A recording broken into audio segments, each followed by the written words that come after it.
우리가 읽었던 요한복음 21장 1절부터 14절까지 말씀을 다 읽기에 너무 길어서 10절부터 14절까지 있는 말씀만 읽었습니다. 예수님께서 십자가에서 부활하시고 난 다음에 제자들 몇몇에게 나타나셨죠. 그리고 막달라 마리아에게 맨 처음에 나타나셨고, 그리고 우리가 알고 있는 것처럼 예수님의 제자들이 마가의 다락방에 모여 있을 때 한번 나타나십니다.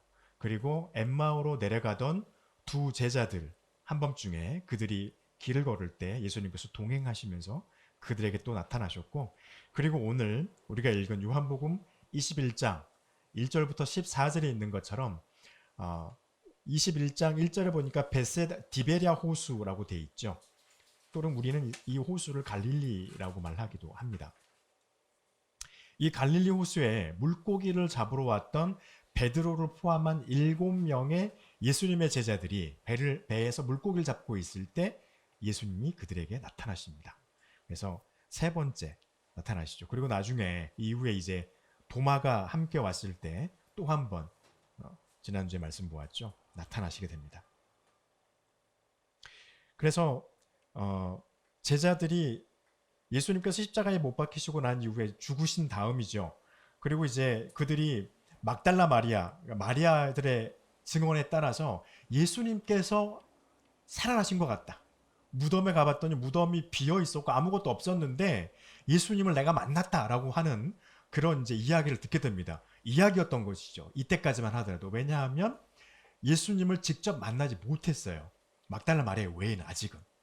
그래서 막달라 마리아는 만났기 때문에 베드로에게 달려가 가지고 내가 예수님을 만났다라고 막 말을 했고요. 베드로가 이 디베랴 호숫가에 오기 전에 어떤 일이 벌어졌냐면 그 말을 듣자마자 쏜살같이 달려갑니다. 요한하고 베드로하고 막 달려가죠. 세 사람이. 막 달려가서 예수님의 무덤을 확인을 하죠. 비어 있는 것을. 비어 있었어요. 그리고 난 다음에 이들이 어떻게 했냐면요. 우리가 21장에서 읽고 있는 것처럼 그 후에 예수께서 디베랴 호수로 오시기 전에 예수님의 제자 7명이서 베드로를 포함하고 있는 7명이 물고기를 잡으러 갑니다. 여기에 대해서도 상당히 많은 성서학자들이 많은 해석을 해요. 예수님의 제자 베드로를 포함한 7명이 이제 믿음이 흔들려가지고 이제 모르겠다, 물고기 잡으러 가자, 이렇게 갔을 것이다, 이렇게 해석하는 사람도 있습니다. 또 어떤 사람들은 어떻게 해석도 한다면요, 아니 그것도 있을 것 같은데 이미 예수님께서 부활하셨다라고 하는 그런 소식, 아주 확신은 아니죠, 소식이죠. 소식을 분명히 예수님의 시체가 사라진 것을 이들이 확인했기 때문에 아마도 그래도 예수님과 함께 했던 이 제자의 무리들을 먹여 살려야 되지 않겠냐, 그러니까 우리가 뭐라도 해야 되지 않을까 해가지고 고기 잡았던 어부 7명이 가가지고 배를 띄워서 고기를 잡지 않았을까, 이렇게, 왜냐하면 성경에 기록이 안 되어 있기 때문에요. 이렇게 이제 생각을 해봅니다. 다 가능성이 있다라고 저희는 생각을 합니다. 믿음도 많이 흔들렸을 거예요.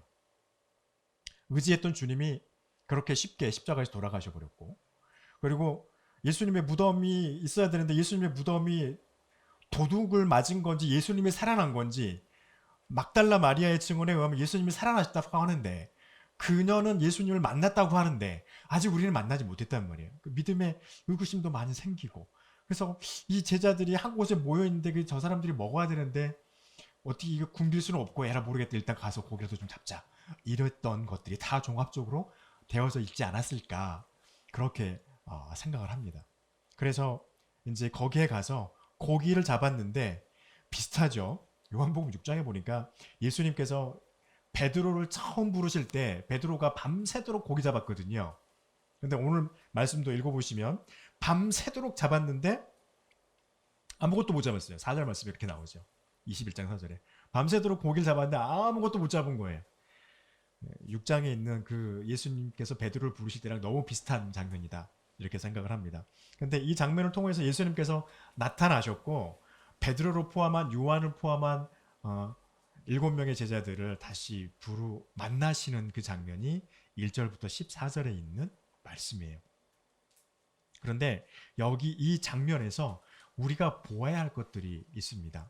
그래서 하나님의 역사가 어쩌면 이렇게 딱 닮아 있을까? 우리의 삶 속에서 우리가 하나님께 기도하고 무엇인가 했을 때 하나님의 역사가 일어났을 때 가끔 우리는 이런 고백들을 하는데 많이 닮아있다는 생각이 들었습니다. 예상치 못한 곳에서 주님이 제자들을 만나십니다.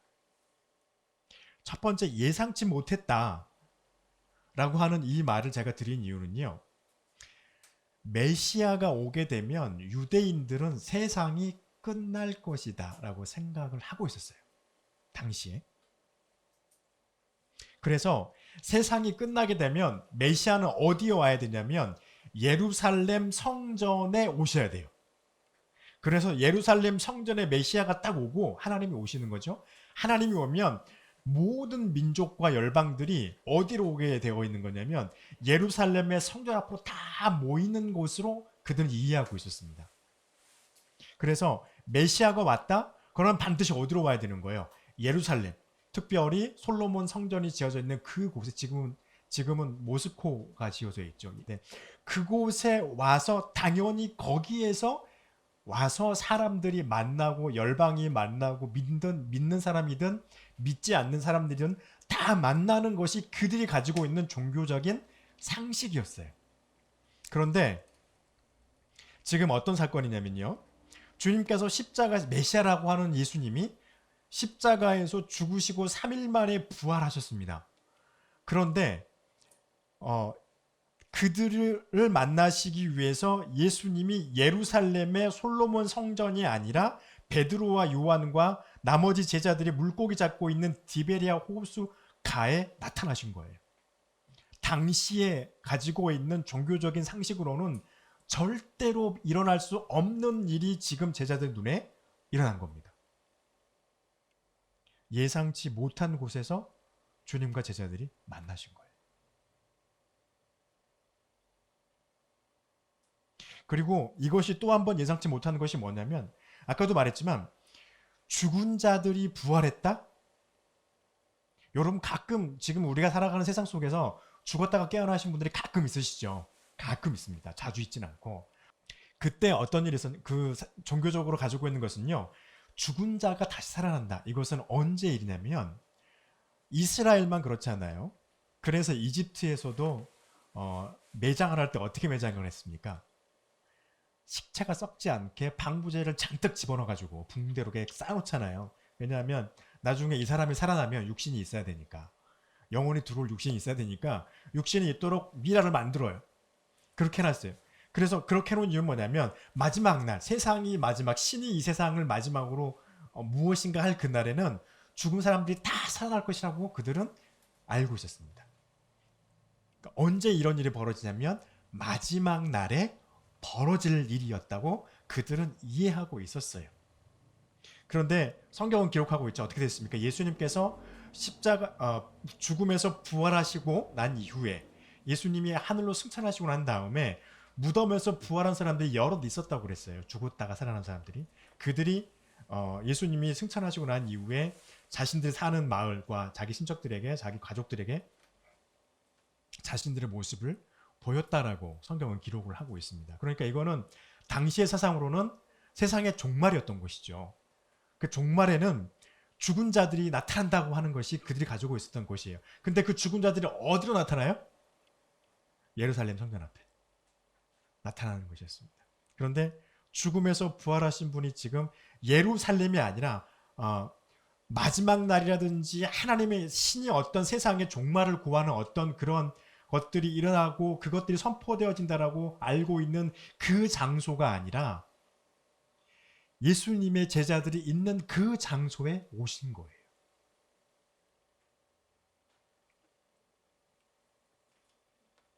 그리고 이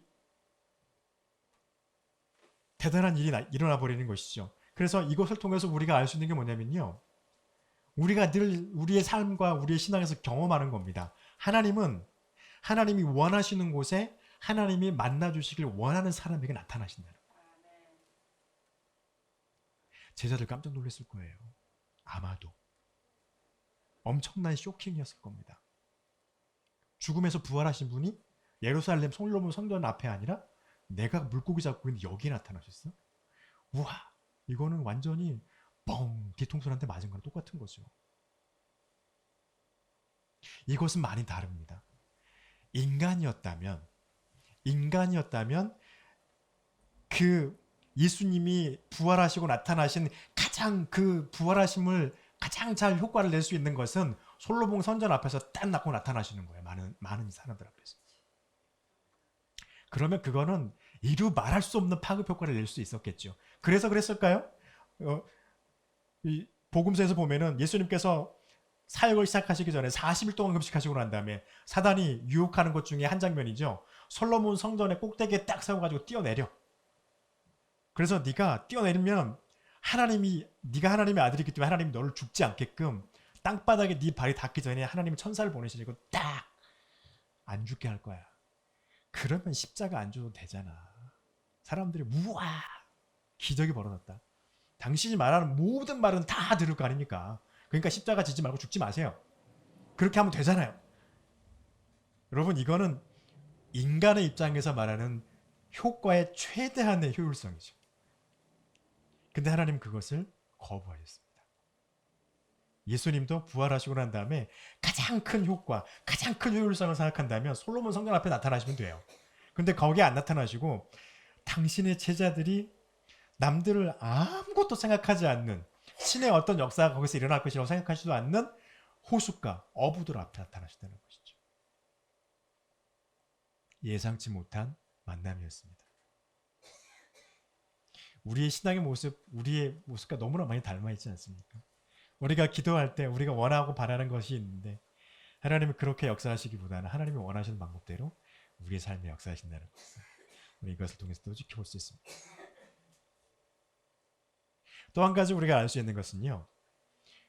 이 말씀을 보니까 어떤 게 보이냐면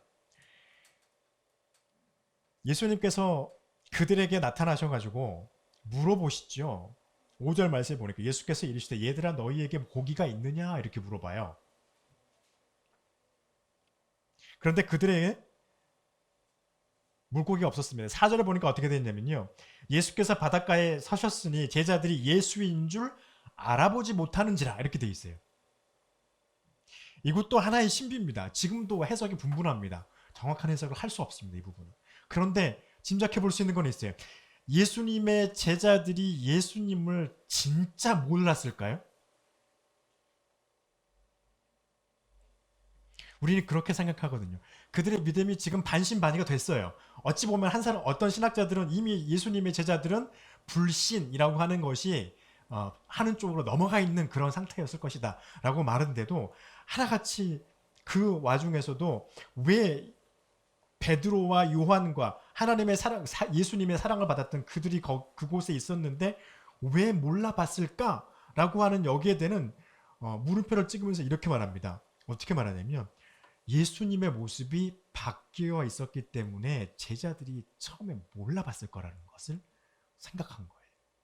왜냐하면 우리가 잘 압니다. 예수님께서 3명의 제자를 데리고 변화산이라고 하는 곳에 올라가셨을 때 주님이 모습이 3명의 제자들 앞에서 잠깐 바뀌시죠. 그럴 때 성경이 기록하죠. 예수님의 이 모습이 옷은 흰색으로 막 빛이 나고 얼굴도 막 빛이 나서 도대체 저 사람이 사람인지 아니면 신인지 알 수 없어서 그들이 두려워서 베드로가 무릎을 꿇고 요한도 무릎을 꿇었죠. 그리고 고백하는 것이 무슨 말인지도 모르고 막 고백하죠. 주님 여기가 좋을사오니 하나는 모세를 위해 사나는 예수님을 위해 사나는 엘리야를 위해 집을 짓고 여기에 계속 있었으면 좋겠습니다. 이렇게 고백을 하는 거죠. 두려워 떨었습니다. 아마도 예수님께서 부활하시고 난 이후에 주님의 겉으로 보여지는 모습은 예수님이 3년 동안 제자들과 함께 했던 그 모습이 아니었을 것이라는 것입니다. 그래서 제자들이 처음에 멀리 떨어져 있는 예수님을 보았을 때 한 번에 알아보지 못했다는 것이죠. 그러고 난 다음에 예수님의 사랑하시는 제자가 이렇게 되어 있어요. 그 제자가 예수님을 알아봅니다. 알아보고서 베드로에게 말을 하죠. 주님이시라. 이렇게 말씀을 하게 되는 거죠. 실제로 그렇게 기록을 하고 있죠. 그렇게 되고 난 다음에 제자들은 고기를 이제 오른편에 내려가지고 하니까 배가 이제 어마어마한 숫자의 고기가 잡혀서 그거를 끌고 나오고 베드로는 여전히 성격 급해요. 네.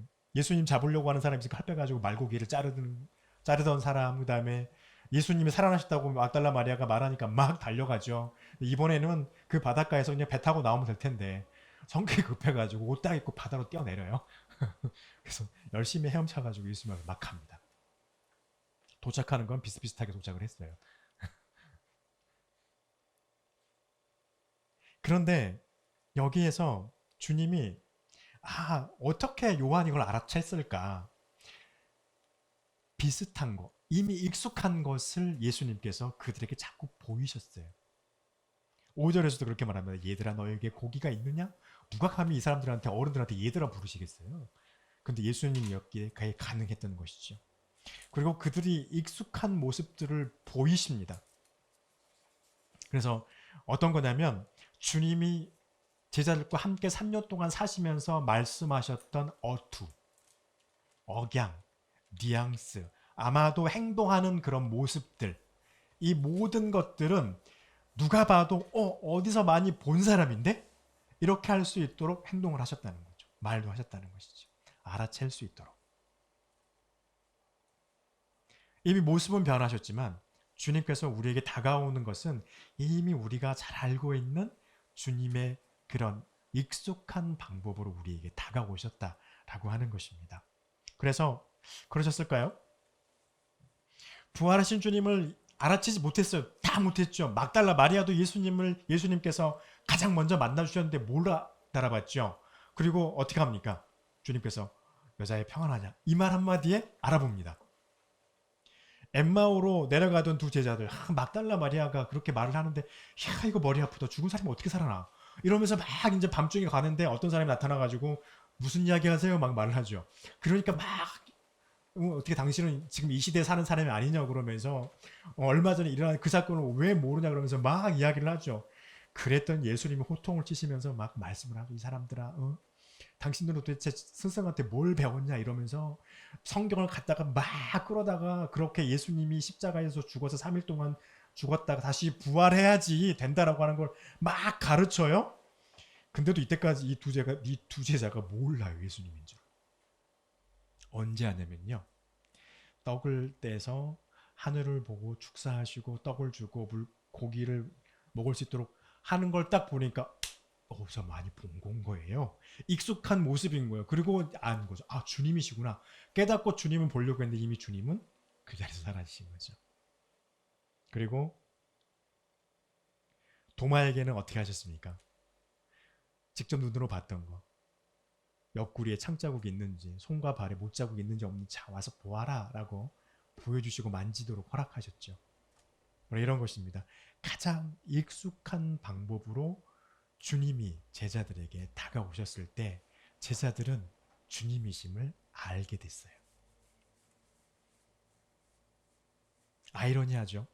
주님의 모습은 이미 제자들이 알고 있는 주님의 모습이 아닌 모습으로 바뀌어 계셨습니다. 그런데 제자들에게 다가오시는 주님의 모습은 제자들이 익히도 잘 알고 있는 방법대로 제자들에게 다가오셨다는 겁니다. 여러분 이것은요. 우리가 어떻게 하면 하나님이 우리에게 다가오셨을 때 알 수 있을까? 보여주는 모습이기도 합니다. 우리가 하나님의 말씀 앞에 서 있을 때 서 있다는 건 다른 게 아니죠. 하나님의 말씀을 묵상하고 하나님의 말씀을 기억하고 하나님의 말씀 성경책을 늘 조금씩이라도 계속해서 삶 속에서 읽어 내려가는 게 서 있는다는 것이죠. 이렇게 했을 때 주님이 우리에게 다가오셨을 때 아마도 우리가 생각하는 모습과는 다른 모습으로 주님은 다가오실 거란 말이에요. 우리가 인식할 수 없는 모습으로. 그런데 오셔서 우리에게 하시는 것은 우리가 익히 잘 알고 있는 것으로 와서 우리에게 말씀하시게 될 것입니다. 그러면 우리도 예수님의 제자들처럼 겉모습으로는 주님인지 잘 몰랐었으나 주님이 하시는 그 행동을 통해서 주님이시다 라고 하는 것을 발견할 수 있게 하나님 우리에게 은혜를 주실 것이라는 것입니다. 그리고 주님을 알았어요. 얼마나 서먹서먹했을까요? 한번 상상을 해보세요. 주님의 모습은 바뀌어 있습니다. 뭔가 좀 신비로울 수도 있고 뭔가 좀 다가가기가 왠지 좀 부담스러운 모습으로 분명히 바뀌어 계셨을 겁니다. 그리고 이제 또 한 가지 제자들의 마음 상태예요. 우린 잘합니다. 베드로가 네가 다 굴기 전에 나를 3번 부인하리라 그랬는데 베드로가 어떻게 합니까? 내 목숨이 사라질지언정 내가 죽을지언정 주님은 절대로 배반하지 않겠다. 나도 주님과 같이 죽으러 가겠습니다. 라고 고백했던 사람들이 예수님의 제자들이었어요. 근데 그들이 어떻게 됐습니까? 십자가에서 예수님이 못 박히고 잡혀가는 그 순간, 십자가에서 못 박히시는 그 순간 다 도망쳤습니다. 뿔뿌리가 터졌죠. 베드로는 3번이나 주님을 부인하는 그 일이 실제로 벌어지게 되어졌죠. 그랬는데 주님이 나타나셨어요. 그것도 그냥 자기들이 익히 알고 있는 겉모습이 아니라 예전에 한번 어딘가에서 보았던 것 같은 그런 모습, 함부로 접근할 수 없는 그런 모습으로 주님이 나타나셨으니 이 베드로와 요한과 다른 제자들의 마음이 상당히 껄끄러워서 주님 앞에 나갈 수 없었을 거예요. 설 수 없었을 거예요. 왜요? 죄책감도 있고 내가 주님 앞에 그렇게 고백했는데 그 고백이 그냥 그날 저녁에 그냥 다 와그리 다 무너져 버렸었고 주님이 십자가에서 죽었을 때 돌아가셨을 때 나도 같이 죽겠습니다라고 했던 그 고백이 그냥 완전히 다 무너졌죠. 아무것도 아닌 것이 되어버렸죠. 그렇게 주님 앞에 접근하지 못하고 있을 때 주님이 베드로에게 하셨던 것이 그것입니다. 10절에 있는 말씀이죠. 지금 잡은 생선 좀 가져와라. 그렇게 말해서 베드로와 제자들이 그 생선들을 가지고 그 뻘쭘함을 조금이라도 덜 뻘쭘하게 만드시려고 일부러 그렇게 하시게 되어집니다. 여러분 그러면서요. 가져왔는데 이미 와봤더니 그곳에는 물고기도 있고 떡도 있고 다 이제 먹을 준비가 다 되어져 있는 상황이 벌어집니다. 그러면서 주님께서 12절에서 이렇게 말씀하시죠. 와서 아침 먹어라. 이렇게 말씀을 하시고 있습니다. 근데 이 모습이 주님께서 제자들과 함께 늘 식사를 하실 때 하셨던 그 모습과 같은 모습이었을 것이라는 겁니다. 그 모습을 통하여서 쑥스럽고 죄책감이 느껴지고 예수님 앞에 설 수 없었던 그들의 마음이 점점 누그러지고 부담감에서 이제 조금 더 편안해진 마음으로 또 주님 앞에 설 수 있는 그런 모습으로 제자들이 마음이 바뀌어가는 것을 주님께서 의도하셨던 것으로 보여집니다. 보여진다라고 말하는 이유는요. 이것을 아직도 이렇다라고 딱 명확하게 해석할 수 없는 신비로운 사건이에요.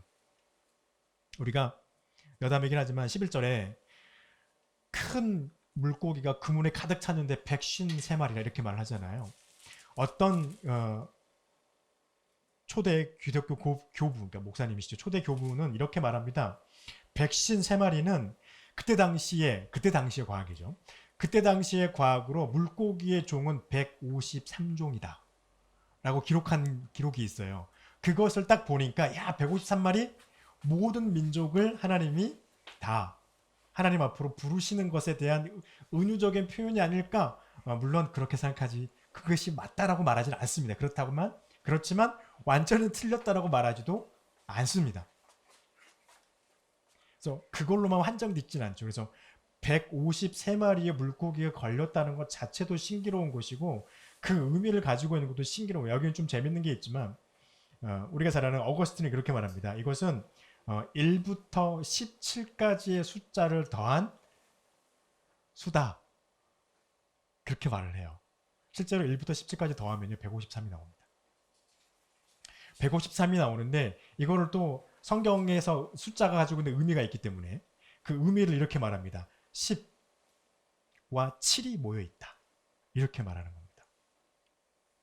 10은 뭐냐면 하나님께서 기적과 이적을 베푸시는 하나님의 역사를 뜻하는 거죠. 10, 첫 번째 하나님께서 우리에게 주신 계명은 10가지의 계명이라는 겁니다. 출애굽을 하실 때 모세가 애굽에게 10가지 재앙을 내렸다는 거죠. 말씀을 주시고 하나님의 역사를 이룰 때 하나님은 10가지를 가지고 우리에게 다가오신다. 7은 뭐냐면 하나님의 분노요 하나님의 완전수입니다. 요한계시록 읽어보시면요. 인이 7개입니다. 대접도 7개예요. 나팔도 7나팔이에요. 그걸 불면 7말이 나와요. 실로 다 이루어집니다. 하나님의 모든 분노와 찬양과 이런 것들이. 그래서 이것은 완전한 하나님의 숫자다. 그래서 이것은 예수 그리스도를 뜻한다. 이렇게 말하기도 하고요. 어떤 사람은 이거를 153이라고 하는 숫자는 알파벳인데 당신은 알파벳으로 숫자를 썼으니까요. 알파벳인데 이것을 딱 정렬하면 익투스가 된다는 거예요. 그래서 예수 그리스도 하나님의 아들, 우리의 구세주. 이것이 익투스라는 것이죠. 그래서 이렇게 예수님이 이렇게 153마리를 잡히게 하셨다. 막 이런 어마어마한 해석들이 막 있어요. 근데 이것이 그렇다라고 단정 짓지 않습니다. 왜냐하면 몰라요. 하나님께서 오셔서 마지막 날에 이거에 대해서 해석을 해주셔야지만 내릴 수 있는 해석이 하나입니다. 신비로운 것 중에 하나인 것이죠. 그런데 중요한 것은 그것을 다 떠나서 이 식사 자리에서 예수님께서 그들과 제자들과 그 서먹서먹하고 제자들이 하나님에 대해서 예수님에 대해서 이미 가지고 있는 그 뭔가의 부담감을 덜어내기 위해서 하나님께서 식사 자리로 그들을 초대하셨다는 것입니다. 상당히 중요해요. 그래서요. 예수님의 제자들이 이제 이후로 지고 가야 될 그들의 사명, 그리고 예수님의 제자들을 통하여서 예루살렘과 소아시아 지역에 생겨지게 될 교회들이 하나님의 말씀을 가지고 감당하게 될 교회의 사명을 그들에게 부여하시기 위해서 예수님께서 그 제자들의 마음을, 제자들과의 관계를 다시 회복시키시게 되어집니다. 그래서 주님은 무엇을 위해서인가요? 제자들을 통하여서, 교회를 통하여서, 그리고 여러분을 통하여서, 저와 여러분을 통하여서 하나님의 일과 하나님의 역사를 이루시기 위해서 효율성을 따지지도 않고 단지 하나님의 그 뜻을 저와 여러분을 통해서, 우리 교회를 통하여서 이루시기 위해서 다시 오시고, 우리가 그러하지 못한 자리에 서 있는 거 뻔히 아시면서도 우리를 다시 그러한 자리, 하나님의 일을 하는 자리로 서실 수 있도록 우리를 다시 회복시키고 복권시키시길 원하시는 하나님이라고 하는 것입니다. 여러분, 그 하나님 앞에 우리가 그 손을 붙잡고 하나님과 동행하는 삶을 사시는 우리 모두가 되기를 간절히 축복합니다. 기도하겠습니다.